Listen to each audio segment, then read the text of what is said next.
Hello there. I'll be talking about having the AutoSum button on the quick access bar of Microsoft Word. Assume that you are working with the several numbers in the table and I would want to the total of this column at the bottom of the table.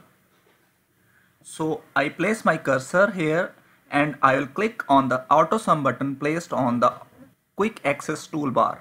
Instantly I get the total here. Isn't that fast? You neither have to use the calculator or the Excel. So you save several steps of copy pasting and reformatting if you have this AutoSum button. And now how to get this AutoSum button on your quick access toolbar. If you click the customize quick access toolbar drop down button, go to more commands, you will land up on this section of Microsoft Word. It can also be accessed by file, options and the quick access toolbar button. Then from the top panel where you can choose the command, you can choose from the drop down all commands. It will give you exhaustively all the list of commands available in the Microsoft Word. And now I will select any one of this item and press S because I want to find the sum. This is going to be a long list. So let me go the reverse phase.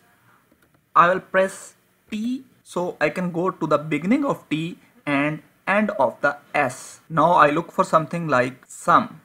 So here is the sum. Once you find this option, click here and add it. My scenario, it is already added on my quick access toolbar. So I just press the OK button. You will have forever this AutoSum button on your quick access toolbar. And you can do the quick AutoSum functionality frequently. And you can simply use the AutoSum functionality from the quick access toolbar.